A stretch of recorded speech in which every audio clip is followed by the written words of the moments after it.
very strong intelligence now that points to the fact that the attack involving 40 107mm rockets was perpetrated and organized by the Quds force of the Iranian regime with the coordinated assistance of the Iraqi authorities. Now, the reason I know this, and we have the names of the people who were involved in organizing this, on the direct responsibility and the direct instructions of Khamenei, the supreme leader in Iran, and his puppet government in Iraq. We have the names of those people who led this attack, but the reason we are sure of this intelligence and its veracity is because the attack originally involved 100 rockets. And I just want to add something else here.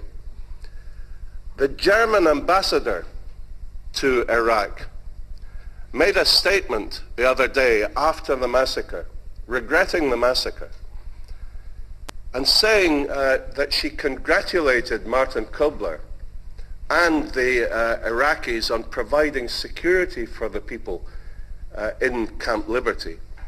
And she urged the leadership of the people in Camp Liberty to give these residents their freedoms. In other words, almost indicating that the people in Liberty were the oppressed rather than, were the oppressors rather than the oppressed. Unbelievable. But then you discover that the German ambassador to Iraq is the wife of Martin Kobler, and all becomes clear. So I find this absolutely detestable and unacceptable that these people have been placed in this predicament by the Iraqi government, who have now said, surprise, surprise, that they cannot guarantee that there won't be renewed rocket attacks on Camp Liberty. Well, I'm not surprised because they helped to coordinate the last one. And I hold to account Nouri al-Maliki, the Prime Minister of Iraq, certainly the disgraceful, oppressive regime in Tehran, but also Baroness Ashton, who for the past year, having urged us to move the people from Ashraf to Liberty, has done nothing to help their resettlement. We cannot tolerate that we sit and wash our hands and allow these people to become the victims of further vicious attacks of this type. My question is, how many people need to die before European Union and US will start to do something concrete? Because all the warnings have been given. And as you know, part of the deal that inhabitants of Camp Ashraf decided to leave for this unpredictable and uncertain situation in Camp Liberty was the promise that their safety will be guaranteed, but now it's obvious there's a perfect cooperation between Iraqi regime and Iranian regime. And it's obvious that there'll be no safety for these people. I think that is to be stated clearly.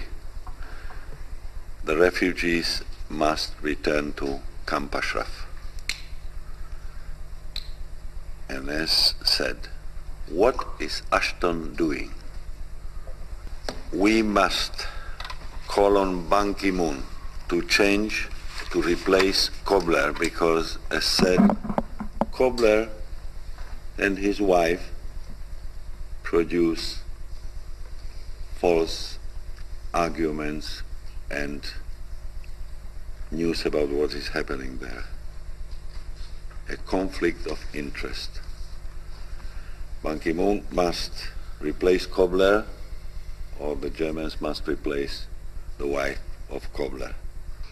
I'm very sorry for the situation, and I am really surprised because European Union, United Nations, we are talking 24 hours per day about the respect of human rights.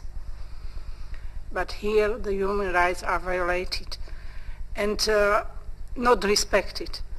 And I think we must be much more stronger, much more firm to insist to Madam Ashton to take the position of European Union, the position very, very clear. And in our mind, I can say it, we are with the people in Camp Liberty. I'm really outraged, and I will not stop. I have a lot of speeches. I participate in demonstrations and manifestations and speeches in plenary. But I thought after a few days, weeks or months, it should be over. It's years now, and how many more tragedies do we need?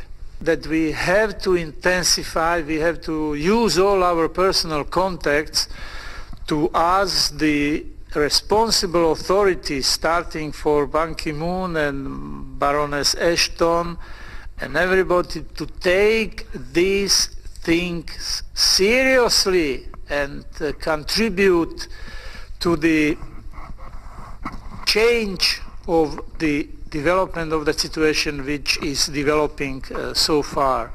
So I don't want to prolong. I think that everything which has been said here is relevant to the situation and to the future of the situation and to the future of the people in the camp.